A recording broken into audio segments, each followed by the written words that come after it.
The Emperor Qin Shi Huang was never satisfied. He marched his armies to the ends of the known world. He established new weights and measures. He invented a written language for a country that had many dialects. And he dreamed of a wall so great that its purpose was twofold. Not only would it keep out the nomadic Xiongnu tribes, but it would mark the boundary of the empire. You might call him a tyrant, that would be fair. But you could also call him a visionary. Certainly, he saw himself as an enlightened ruler. His title means First Emperor. He chose it deliberately. Before his rule, China was a patchwork of competing states. Now it was united under one banner, and the banners were his design. In fact, the entire visual style of the Qin dynasty was new. New coins, new seals, new laws. And the new wall, which didn't start with him, he finished it. When he took the throne around 221 BCE, the various Chinese states had already been working on defensive walls for centuries. These were made of tamped earth, piled up, hardened, and patted down to form a rudimentary barrier. Most of them ran along natural barriers, rivers, ravines, and mountain ridges. In fact, these early walls zigged and zagged, just like the later one. They were not a continuous line. Qin Shi Huang changed that. He connected and extended the walls. He used bricks made of a special kind of hard clay found throughout the region, baked in the sun and fired in kilns. This material made a much sturdier wall and was more standardized. But why? What was the point of such a huge undertaking? War. Ever since the earliest days of Chinese history, nomadic tribes from the northwest had raided into the settled agricultural lands of the east. As empires grew and shrank, the threat of these outsiders did too. For a while, the various Chinese states had managed to hold them off. But now, says historian Michael Lowe, writing in the Cambridge History of China, there was a chance to bring it all together. Here was a project big enough to absorb the available manpower, resources, and organization of the whole realm. And perhaps most importantly, it absorbed the military. Armies, once employed to fight outside enemies, were now building a structure that in some ways resembled a huge, long-lasting siege machine. So the construction continued. The first emperor toured the works many times. He drove his golden chariot right up to the top of the wall in some places. That's the story anyway. From his perspective, everything went well. After all, he had accomplished something that no other ruler had. He was bringing all the disparate peoples of his empire under one roof, or more accurately, one wall. But how long would it last? How long does anything built by conscripts last? As we pause here, contemplating the tenacity of brick and stone, let's tune into another set of voices. These are the ghosts of the dead laborers. Do you hear them? Yes, you heard correctly. Their bones are still inside the wall. Over the centuries, archaeologists have found dozens of mass graves, usually hidden under the wall itself. They tell us something important about how the wall was built and how it failed. You see, unlike Hadrian's Wall or the Berlin Wall, which both had watchtowers, barracks, and other defenses along their length, the Great Wall of China wasn't designed for occupation. The vast majority of the time, its builders were supposed to live many miles away from it. The idea was that a sudden attack was less likely than a lengthy campaign. The army would stay in garrison, waiting for the enemy to get tired of their fruitless attacks and go home. And indeed, the wall worked for a while. But this detail, the fact that most of the wall wasn't occupied, gives us a hint as to why it was so fragile. Why? It was abandoned after only a couple hundred years. For starters, the nomads were tougher than anyone anticipated. Even though the wall may have blocked trade routes, forcing them to take longer journeys, they didn't seem to mind moving further afield. They just became raiders. Secondly, and maybe more importantly, the wall consumed grain. All those conscripts had to be fed. And during times of famine, the demands of the wall were simply too much. Eventually, successive governments realized that the wall wasn't worth the cost. Over the centuries, parts of it crumbled, were repurposed, neglected. And today, all that remains is a jumble of broken stones and a few preserved sections. We do not know where the first emperor was buried. If he knew that, he took it with him. But we do know that the wall he built is riddled with bodies. Most of them not his soldiers, but the very people who built it. You can almost hear their whispers in the wind. They sound like grinding teeth, like the creak of drying wood. And if you listen carefully, like the lonely cry of a sandstorm. Segment 3, The Case of the Vanishing Villagers. When archaeologists discovered the village of Yanggayan in 1974, they couldn't believe their eyes. It was exceptionally well preserved. A complete snapshot of everyday life during the Qingxi period, 2,000 years ago. In fact, the site was perfectly preserved because it was underwater. The village had been flooded when the nearby Xia River changed course, and this kept it safe from looters and weather alike. It was a lucky break for archaeologists. They found furniture, tableware, books, jewelry, everything needed to sustain a village, everything except people. The absence of bodies suggests that everyone left town at the same time. But what happened next? Why did they abandon their homes? Well, the answer was hiding in plain sight. The villagers had lived along a section of the Great Wall, and when the river changed course, it also washed away part of the wall, allowing the people to the west access to fertile lands that had previously been protected. The government quickly sent officials to investigate, and they unearthed literally evidence of a hasty exit. Animal carcasses lay in the streets as if the villagers had fled in terror. And yet the officials concluded that this was not a case of violence, but flood, the kind of disaster that strikes suddenly and takes everything away. While this particular mystery was solved, there are still plenty of unanswered questions surrounding the Great Wall of China. Questions like, how long is it really? The original wall was about 13,000 miles long, but in the following centuries, it was extended, repaired, rerouted, and made longer still. Today, more than 20,000 miles of wall have been identified, but UNESCO has designated only 13,171 miles as a World Heritage Site, and that doesn't include the ramparts, the trenches, and other defenses that were built along the wall. In fact, if you were to add all of that up, historians say the total length is somewhere around 40,000 miles. To put that number in perspective, you could walk across America and back 16 times. Or you could walk around the entire equatorial circumference of the planet 8 times. But despite its size, surprisingly little of it remains. According to the editors of the Cambridge History of China, only about 1/10 of the original wall is still standing. That may not seem like a lot, but think about how much you remember from your own life, from your own history. Chances are, isn't that much. The burning of books has become an iconic image of oppressive censorship, thanks in large part to an infamous 20th century dictator. But that image was itself inspired by an event from more than 2 millennia ago, when the first emperor of China unleashed a purge of dissident texts. He was hardly acting without precedent. After all, it's been a constant companion of totalitarianism ever since men began holding power in their hands. This is Rogue History. It's 207 BC. For years, you have watched this series chronicle the making of the Great Wall. And no doubt you have come to know one man above all others. The unifier of China, the mighty Qin Shi Huang. His name means first emperor.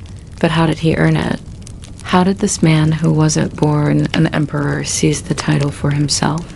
Before he began conquering neighbors, before he ordered the building of the greatest wall the world had ever known, he was simply Yingzheng, king of the state of Qin. Now, to explain how he rose to become the first emperor, we must pull back the curtain further. We must travel back to a time when China was not one but several states locked in a deadly game of diplomacy and war. The Warring States period had begun in the 5th century BC, a time when 7 chief states dominated the landscape. There was Sechu to the south, Yan in the north, Qi to the east, and Han to the west. But there were also 3 states in the middle, 3 rivals who would leave their marks on history, and one of them was Qin, the others, Wei and Han. To survive in this environment, each state honed its strengths, marshaling armies, inventing technologies, developing schools of thought. And Qin was led by a line of kings who were determined to rule. In the early 4th century, the House of Zheng came to power, starting with Duke Zhao, who famously summoned the brilliant strategist Shang Yang to reform his state. Together, they reformed military service, standardized weapons, and reorganized the government into rigid departments. Then Duke Hui came to power, and with him, the state of Qin grew. He conquered land to the west, defeating the state of Yang and absorbing its territory. Soon after, he marched on Korea, taking the city of Shangdang. By the time of Duke Wen's reign, Qin was rising to prominence.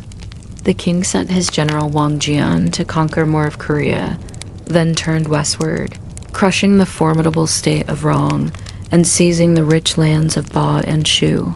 But the other states did not stand idly by. During the reign of King Juanshang, the state of Qin was pushed back. With the death of King Juanshang and the ascension of Yingzheng, the future first emperor, to the throne, things looked bleak. The young king took the throne at age 13, being tutored by his mother, Queen Mother, while his uncle, Lord Jing, acted as regent and general. For 3 years, Lord Jing won battle after battle against the other 6 states. When he died, Yingzheng took command himself.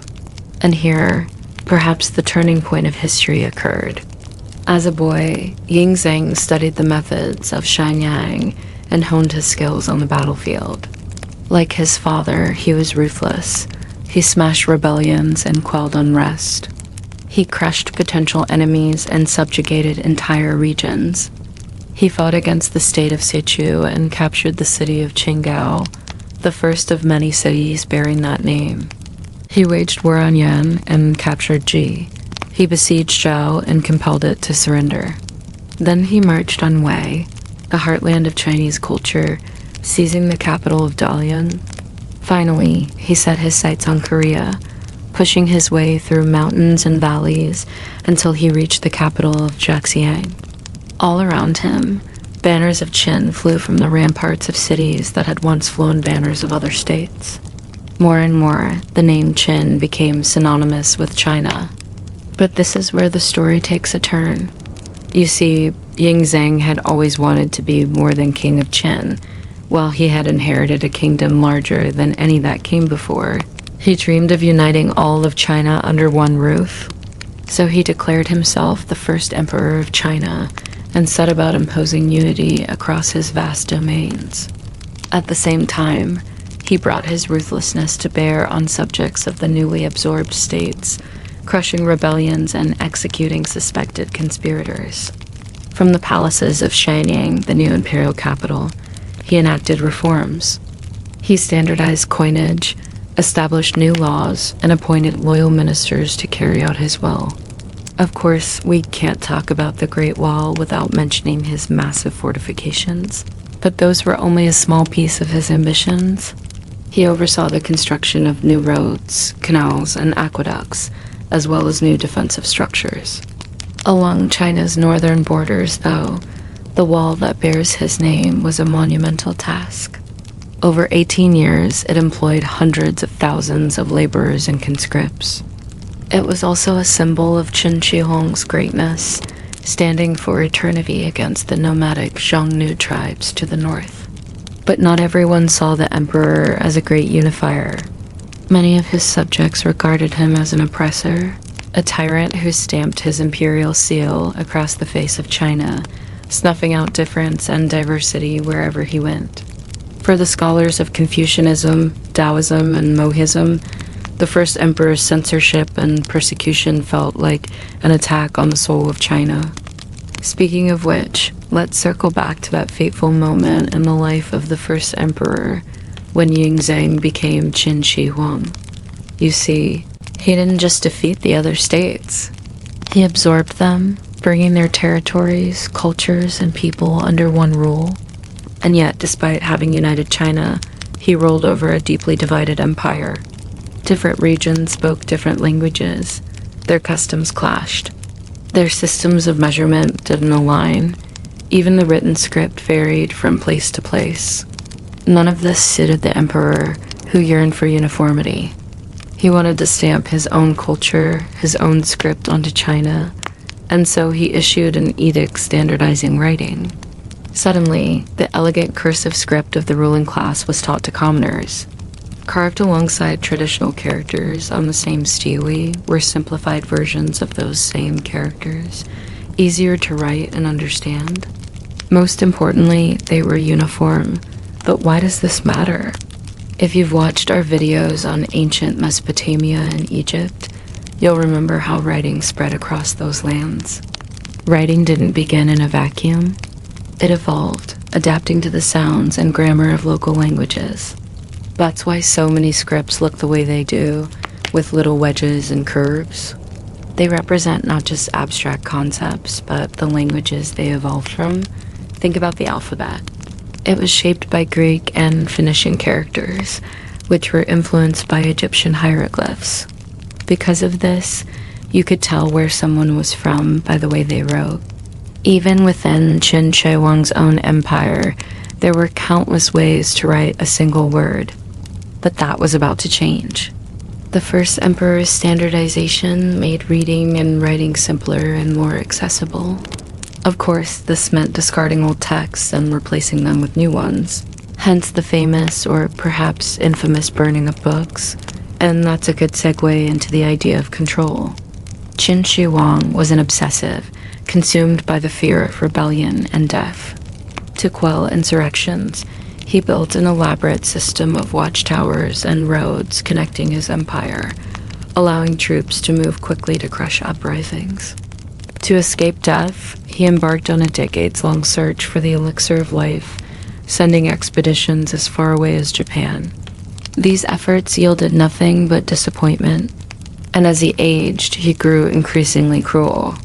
When he died in 200 BC, it was said that his body stiffened and turned black, perhaps from mercury poisoning caused by his habit of consuming pills concocted by alchemists.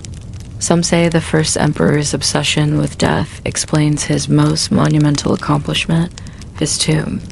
Discovered only in the 20th century, it's one of the greatest archaeological finds in human history. Beneath the east mound of Mount Li are replicas of the first emperor's palaces, complete with courtyards and gardens, a life-size model of the imperial city, rivers of mercury, and a bizarre army of terracotta warriors. Each warrior is unique, with handcrafted features. The sheer scale of this project tells us how wealth and manpower could be marshaled during the Qin dynasty, but also the lengths to which the first emperor's paranoia stretched.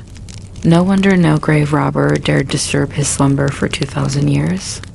In the end, Qin Shi Huang ushered in an era of unity, but not of peace. He was succeeded by his son, who lasted only 15 days. The dynasty fell apart. The wall he built was abandoned. It would be rebuilt, but never again under one roof. China would unite again, but under new banners. Though gone, the first emperor's influence remained. In fact, he was the inspiration for legends of the first emperor, the mythical ruler of China, who predates even Qin Shi Huang.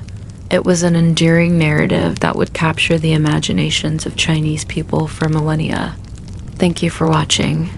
Be sure to check out our series on Alexander the Great next. And to get more from Rogue History, including early access to episodes, exclusive podcasts, a weekly newsletter, and more, become a member at our website. The Forbidden City, though called Forbiddance, was home to generations of emperors.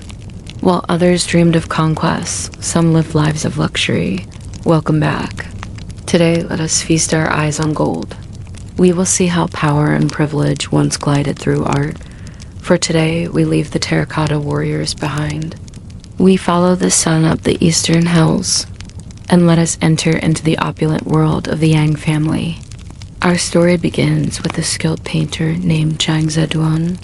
His masterpiece, a panorama of 11th century life. Each brushstroke capturing not just scenery, but society. In its center, the heart of bustling life. Across the water, a merchant, his boat laden with goods. Behind him, a water clock, marking time's ceaseless passage.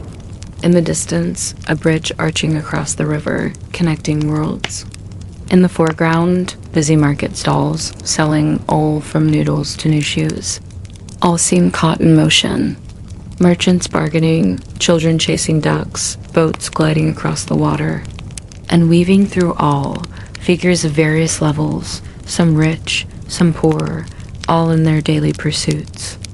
There are scholars reading, laborers carrying bricks, musicians playing, acrobats performing. Above it all, a blue sky, accented by puffy clouds and a bright sun, symbolizing an age of prosperity. This isn't just a painting. It's a window into an era, and the artist, its chronicler. But who was he? Where did such talent come from? Who gave him the skill to capture such motion, such life? Enter the Yang family, prominent during the Northern Song dynasty. Their influence stemmed from trade, but their name resonated from art. From humble beginnings as court painters, they rose to prominence under the patronage of royalty. Their talent undeniable, their innovation unmatched. They didn't just copy nature.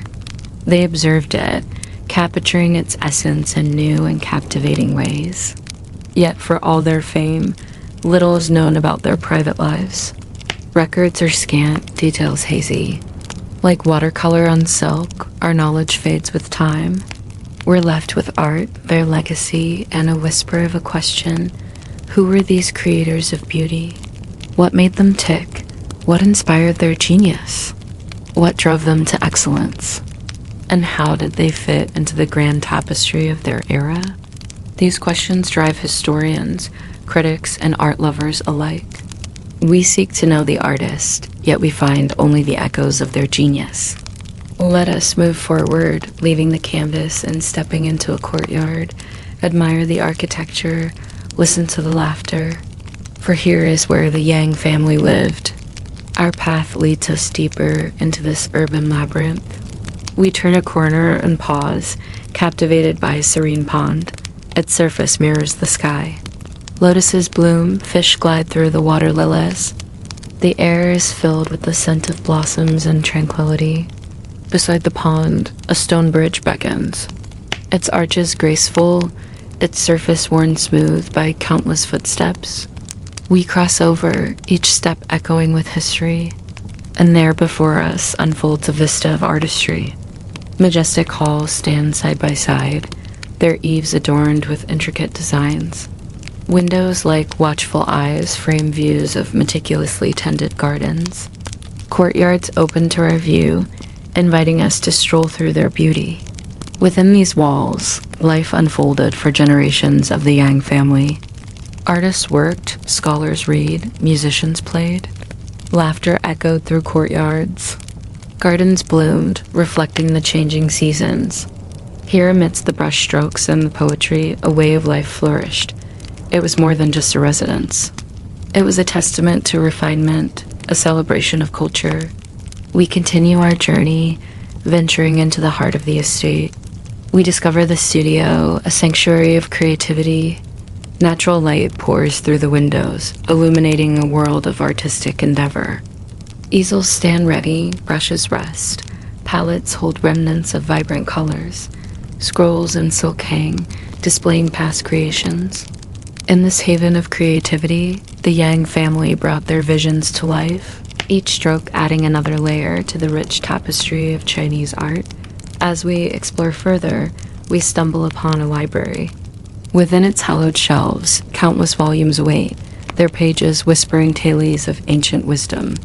Ink on silk or paper, These books held the secrets of calligraphy, poetry, philosophy, history, science. They were more than just texts. They were companions, guides, sources of enlightenment. In this quiet chamber, scholars likely delved into timeless texts, pondering the mysteries of the universe, composing verses that echoed through the ages, or deciphering the nuances of ancient scripts. Yet amid the opulence, whispers linger of a darker side to this gilded cage. Though history provides glimpses of their lives, details remain scarce. What drove their genius? What dreams, hopes, and fears did they hold? How did they balance their public acclaim with private lives? What joys and sorrows did they experience within these very rooms? History offers tantalizing hints, but leaves these questions unanswered. Much like brushstrokes on silk, our understanding is incomplete, leaving us to contemplate the full measure of their lives and times. Before we close this chapter, let us venture to the estate's heart, where a grand hall beckons.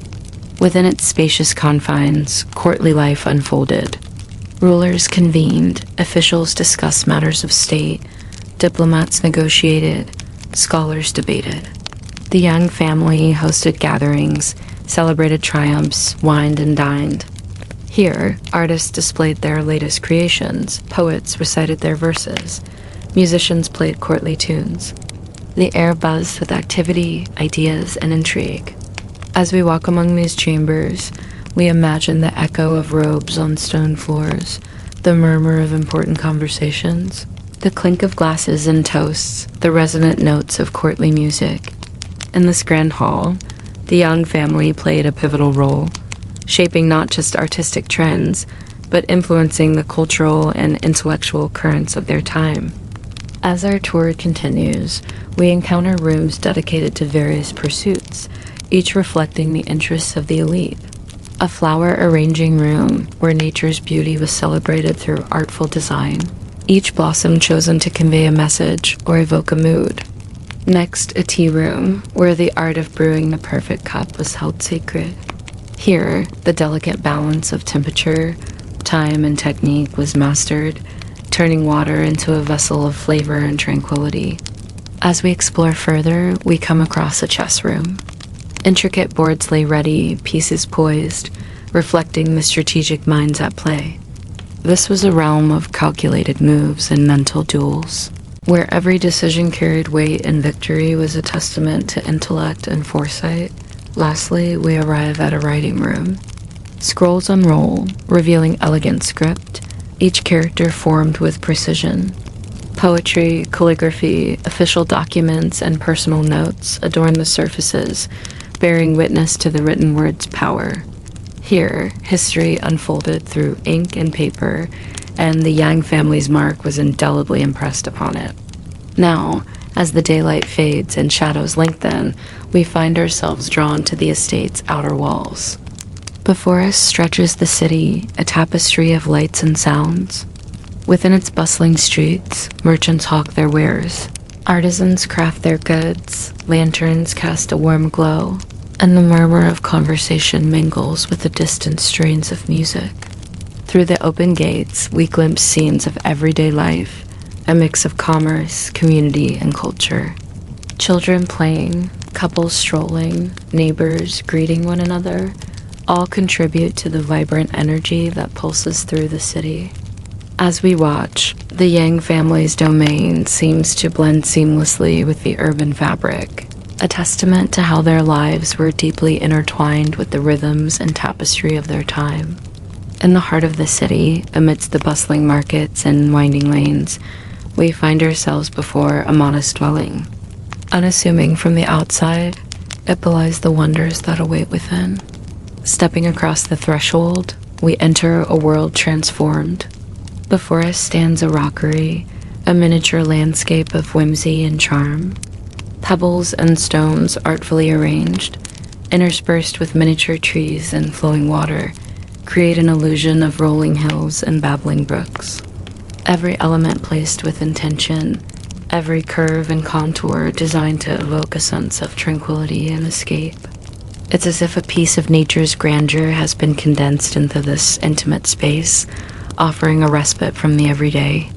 As we move deeper into the garden, we encounter winding paths inviting us to explore. Lush foliage frames our steps, whispering secrets in the gentle breeze.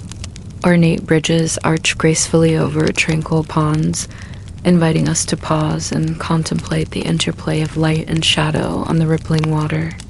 Each bend in the path reveals a new surprise, a burst of vibrant flowers, the glint of a cascading waterfall, or the soothing sight of a koi carp gliding through the water.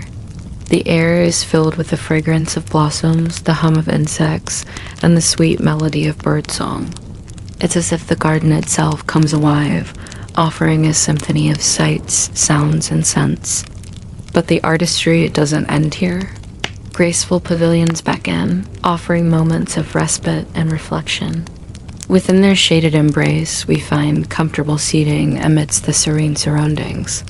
Here, one can lose oneself in contemplation, pondering the depths of the universe or the intricacies of life, finding solace in the enveloping peacefulness.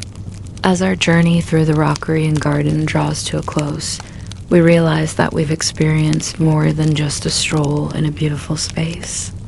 We've witnessed a harmonious blend of nature and human creativity, a testament to the Yang family's refined aesthetic and deep connection to the natural world. The Yang family's legacy resonates through their art and gardens, reminding us of a time when aesthetics, nature, and culture intertwined to create a unique way of life. Their story inspires us to seek harmony in our own lives, find beauty in the everyday, and appreciate the transformative power of art and nature. If you enjoyed this episode, don't forget to like and subscribe for more enriching content. Now we come to the end of our travels across the vast landscapes and bustling cities of the Ming Empire. Our journey began on the edge of cultivation and commerce along the Great Wall, where we saw the work of countless hands building and defending the empire's northern frontier. We've now traveled south to the heartland, exploring the sprawling capital of Beijing and venturing deep into the imperial palaces and gardens. Along the way, we've encountered a vibrant tapestry of people soldiers, scholars, merchants, artists, laborers, eunuchs, concubines, and emperors. Each has added a thread to the rich fabric of Ming Dynasty life. Let us pause for a moment and reflect on what we have seen and learned. In the first segment of our journey, we awoke at dawn near the Great Wall, joining a team of laborers in their daily tasks. Their world was one of physical endurance and quiet dignity, of sweat and calluses, of shared meals and songs. We saw how their lives were governed by the seasons, by quotas set by the government, and by the whims of nature. Though far from the imperial court, they were integral to the empire's defense and prosperity. Then we moved to the bustling city of Beijing, a nexus of trade and culture. As merchants, we navigated crowded streets, haggled over silk and spices, and marveled at the skills of artisans. We witnessed the fusion of cultures along the Silk Road, the exchange of ideas and goods that made Beijing a hub of innovation. The city's energy pulsed around us, driven by the promise of profit and the allure of exotic wares. Next, we found ourselves in the opulent world of the imperial court, where we experienced the grandeur of the Forbidden City, the seat of power for over 2 centuries. Every detail, from the layout of the courtyards to the colors of the robes worn by the court officials, spoke of a meticulously ordered universe. We observed the emperor in the midst of his elaborate rituals, surrounded by eunuchs, concubines, and officials, each playing their part in upholding the cosmic balance. The weight of tradition and the pressure to conform were palpable in the hushed tones and precise gestures that define life within the Forbidden City as walls. Lastly, we walked the grounds of the Ming Emperor's grand tomb, a testament to power and legacy. Here, amidst the scale and opulence, we contemplated the passage of time and the enduring impact of imperial rule. The intricate details of the tomb complex, from the towering spirit way to the underground palace, revealed a society dedicated to honoring its leaders and appeasing the spirits of the afterlife. And now, at the end of our journey, let us pull together the threads of our experiences. We've journeyed from the rugged ramparts of the Great Wall to the lavish chambers of the Forbidden City. Along the way, we've seen how the Ming Empire touched every aspect of life. Its reach extended to the defense of its borders, to the prosperity of its cities, to the rituals that sustained its rulers. In the cities, the pulse of commerce was evident. The merchant class thrived and the arts flourished. In the countryside, the lives of ordinary people, from farmers to laborers, were shaped by the demands of the empire, whether in taxes or labor. And at the center of it all was the emperor, the son of heaven, whose every move was choreographed in a grand ballet of tradition and power. As we've witnessed, life in the Ming Dynasty was a tapestry of contrasts. On the wall, the relentless toil under the open sky. In the markets, the vibrant chaos of trade and human exchange. In the imperial palace, the suffocating rules and rituals. In the countryside, the simple beauty of nature, untouched by the trappings of power. These experiences, seemingly worlds apart, were in fact connected by the invisible threads of an empire. They were all part of the grand design, the grand narrative of the Ming Dynasty. But this journey has been about more than just seeing and experiencing. It's been about understanding the layers that make up a civilization. We've seen how the lives of ordinary people, often overlooked, were essential to the empire's grandeur. The farmer who tilled the land, the merchant who traded spices, the laborer who built and defended. Their stories, too, are vital to the Ming Dynasty's tale. We've also delved into the intricacies of power, observing the protocols and rituals that sustained the imperial court. The emperor's every action, from his morning rituals to his grand tomb, was laden with meaning and symbolism. And we've explored the tensions, the struggles, and the tragedies that played out against the backdrop of imperial splendor. The harsh realities of life on the wall, the complexities of the merchant's world, the confines of the Forbidden City. As our journey draws to a close, let us carry with us the lessons and insights we've gained. Let us remember the resilience of the workers, the ingenuity of the traders, the artistry of the artisans, and the unwavering dedication of those who serve the empire. Let us also understand the burden of power and the cost of maintaining order in a vast and complex realm. And let us appreciate the beauty and harmony that were sought after in art, architecture, and gardens, reflecting the dynasty's desire for balance and perfection. Finally, let us hold in our minds the interconnectedness of all these experiences. For in the end, they all wove together to create the rich fabric of the Ming Dynasty. The bustling markets, the imposing wall, the serene gardens, and the grand tombs were all part of a single whole. They were threads in the grand tapestry of imperial China. As we say goodbye to the Ming Empire, may its legacy inspire in us a deeper appreciation for the complexities of history, the diversity of human experience, and the enduring power of human endeavor. May it remind us that greatness can be found not only in palaces and tombs, but in the everyday lives of ordinary people. Thank you for joining us on this journey through time. If you enjoyed this experience, don't forget to hit the like button and subscribe for more immersive historical adventures. Until next time, stay curious and keep exploring.